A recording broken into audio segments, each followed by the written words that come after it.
कहानी की शुरुआत में हम एक लड़की को देखते हैं जो कि समुद्र में बहकर एक आइलैंड के किनारे पर आ गई थी।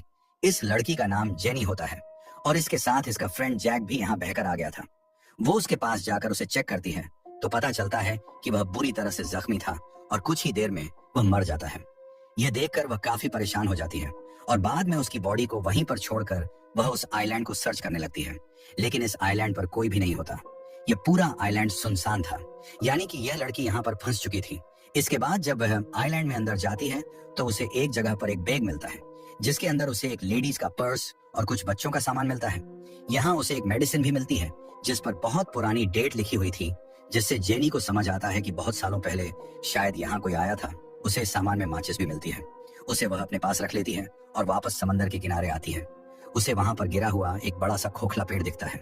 यह देखकर जेनी को आइडिया आता है कि रात में वह अपनी सेफ्टी के लिए इसे सोने के लिए यूज कर सकती। खैर, अब यहाँ पर जेनी अपनी पहली रात गुजारती है और सुबह होने पर उठकर वो देखती है कि समंदर के किनारे कई सारी मछलियां बहकर आ गई थी।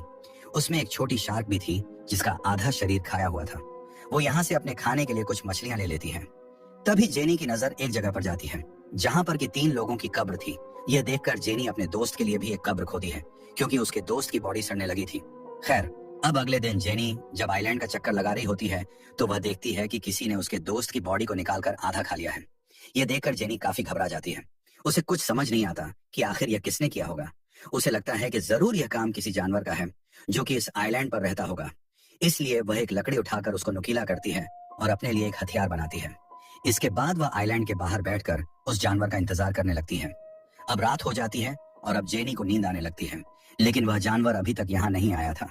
अब अगले दिन जेनी की आंख खुलती है और वह समंदर में एक सूटकेस को देखती है। वो सूटकेस को लेने के बारे में सोचती है, इसीलिए वह समंदर में जाकर उस सूटकेस को ले लेती है। तभी उसे नीचे कुछ महसूस होता है, इसलिए वह नीचे जाकर देखती है तो यहाँ पर उसे एक बड़ा सा होल दिखता है जिसे देखकर वह काफी हैरान हो जाती है। अब वह बाहर आकर उस सूटकेस को खोलकर देखती है। उसके अंदर उसे कुछ जूते और कुछ कपड़े मिलते हैं जिसे वह पहन लेती है। जब रात होती है तो जेनी उस सामान को चेक करने लगती है और उसे उसमें कुछ फोटोज दिखते हैं। वो उन्हें देखने लगती है और समझ जाती है कि यहाँ पर कोई फैमिली छुट्टियां बिताने के लिए आई थी, जिसमें एक कपल और उनके 2 बच्चे थे। तभी जेनी के ऊपर से एक प्लेन गुजरता है। ये देखकर जेनी अपनी फ्लेयर गन चलाती है, लेकिन इसका कोई फायदा नहीं होता क्योंकि तब तक वह प्लेन जा चुका था जब फ्लेयर गन की वह बुलेट नीचे आ रही होती है। तभी जेनी देखती है कि उसकी परछाई में उसे कोई क्रिएचर दिखाई देता है। ये देखकर वह काफी घबरा जाती है और आइलैंड की तरफ भागने लगती है और एक जगह पर जाकर छिप जाती है। वो क्रिएचर यहाँ आकर जेनी को ढूंढने लगता है। इससे जेनी और भी डर जाती है और आज की रात इसी तरह से बीत जाती है। अब अगली सुबह जेनी फिर से उन्हीं फोटोज को देख रही होती है और वह एक फोटो में 2 चमकती हुई आंखों को नोटिस करती है, जिससे वह समझ जाती है कि यह वही क्रिएचर है जिसे मैंने कल देखा था और शायद इसी ने इस फैमिली को मारा होगा। ये देखकर जेनी और भी ज्यादा डर जाती है और अब वह किसी भी तरह से इस आइलैंड से निकलना चाहती थी। अब इसके बाद वह सूटकेस को खोलती है और उसमें अपनी लाइफ जैकेट डालती है ताकि उसके सहारे वह तैर कर यहाँ से बाहर निकल जाए। इसके बाद वह सूटकेस में बैठकर यहाँ से निकलने की कोशिश करती है, लेकिन वह सूटकेस पलट जाता है। अब उसका यह प्लान फेल हो चुका था, इसलिए वह वापस उसी आइलैंड पर आ जाती है। लेकिन अब उसे उस क्रिएचर से बचने के लिए कोई सेफ जगह चाहिए थी, इसीलिए वह गिरा हुआ पेड़ का यूज करती है जिसे हमने मूवी के शुरू में देखा था। अब जब रात होती है तो वह क्रिएचर फिर से यहाँ आता है और उसे यह भी पता लग जाता है कि जेनी उस पेड़ के होल में छिपी हुई है। इसीलिए वह क्रिएचर उस पेड़ को तोड़ने की कोशिश करता है, लेकिन वह ऐसा नहीं कर पाता। थक हार कर वापस चला जाता है। अगली सुबह जेनी उस पेड़ से बाहर निकलती है और देखती है कि उस क्रिएचर ने कल रात इस पेड़ पर कई वार किए थे, जिससे वह काफी डैमेज हो गया था। इसके बाद वह उसे बचने के लिए एक नया प्लान बनाती है। वह समंदर से कुछ बड़ी मछलियां पकड़ती है और उन्हें वहीं एक पेड़ पर टांग देती है। उसका प्लान था कि जब रात में अब क्रिएचर यहाँ आएगा तो वो इन मछलियों को खाकर वापस चला जाएगा और इससे उसकी जान बच जाएगी। अब जेनी अगली सुबह उठकर देखती है उसका यह प्लान काम कर गया। उस क्रिएचर ने यहाँ आकर उन मछलियों को खा लिया था, जिससे जेनी की जान बच गई थी। तभी जेनी की नजर समंदर के किनारे पर जाती है जहाँ किसी की बॉडी बहकर आ गई थी। ये देखकर वो उस बॉडी के पास जाती है और देखती है कि यह बॉडी काफी सड़ चुकी थी। ये देखकर उसके मन में एक आइडिया आता है और वह इस बॉडी को भी वहीं पेड़ पर लटका देती है ताकि वह क्रिएचर उस बॉडी को ही आकर खाए और चला जाए। अब उसके लिए यहाँ सरवाइव करना काफी मुश्किल हो गया था। आज रात के लिए उसने यहाँ पर एक गड्ढा बनाया था जिसमें जाकर वह छिप जाती है और उस क्रिएचर के आने का इंतजार करती है। जब रात होती है तो वो क्रिएचर यहाँ आता है और जेनी पहली बार उस क्रिएचर को देखती है। वो उस क्रिएचर को देखकर काफी डर जाती है क्योंकि वह काफी खौफनाक था। अब वह यहाँ आकर उस बॉडी को खा जाता है। तभी जेनी को अपने पास से कुछ आवाजें आती हैं और जैसे ही वह देखती है तो उसे वहां उस क्रिएचर के पैर दिखाई देते हैं। यह देखकर वह और भी ज्यादा घबरा जाती है, लेकिन किसी तरह से खुद को कंट्रोल करती है। अब अगली सुबह जब जेनी उठती है तो वह अपने लिए एक सेफ जगह चाहती थी। अब क्योंकि उसने उस क्रिएचर की हाइट देख ली थी, इसीलिए वह अपने लिए पेड़ के ऊपर एक झूला तैयार करती है। इसके बाद वह उस झूले में जाकर बैठ जाती है। अब जब रात होती है तो वह क्रिएचर फिर से यहाँ आता है और उसे यहाँ जेनी के होने का एहसास हो जाता है। इसलिए वो उस झूले वाले पेड़ को जोर जोर से हिलाने लग जाता है, जिससे वो झूला टूट जाता है और जेनी नीचे गिर जाती है।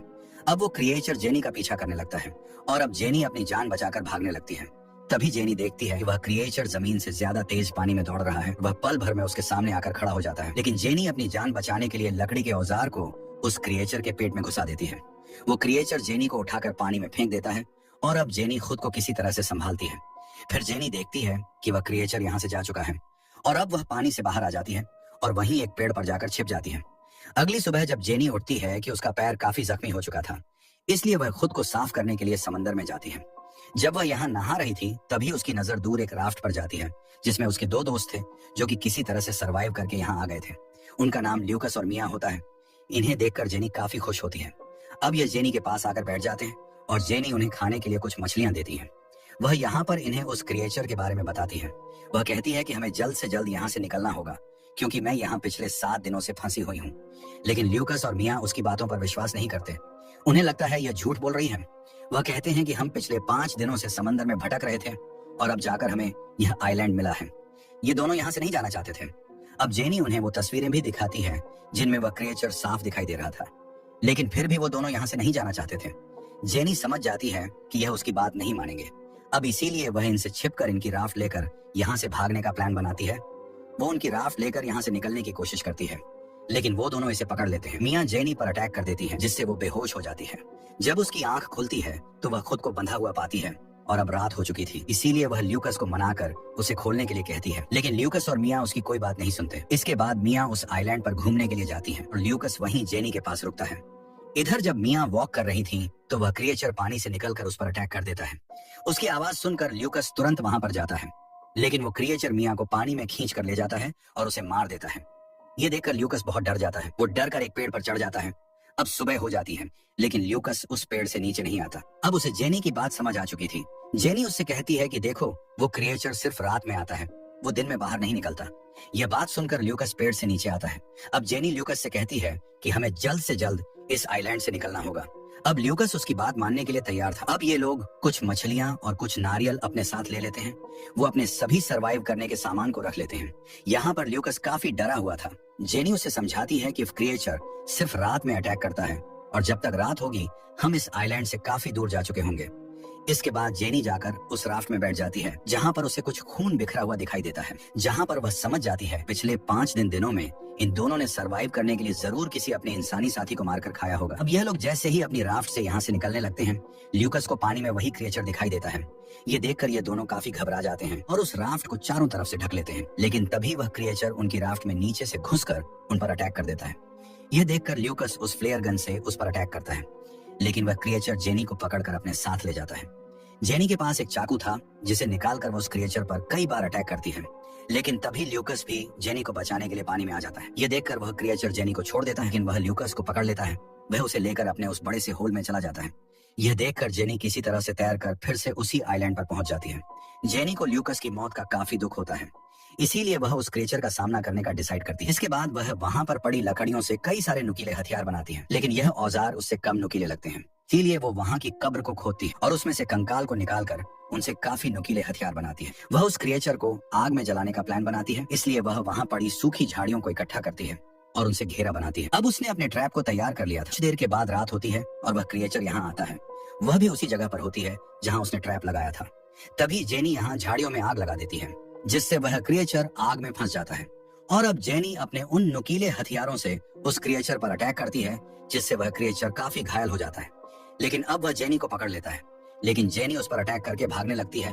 तभी वह क्रिएचर उसके सामने आ जाता है, लेकिन अब वह काफी जख्मी हो चुका था, इसलिए वहीं पर गिर जाता है। यह देखकर जेनी उस पर बहुत सारे वार करती है और बाद में उसका गला काट देती है। इसके बाद अब हम देखते हैं जहां जेनी ने आग लगाई थी उससे पूरा आइलैंड जलने लगा था। यानी कि अब इतनी बड़ी आग को देखकर कोई ना कोई आग बुझाने आएगा और उसका प्लान काम कर गया था। और साथ में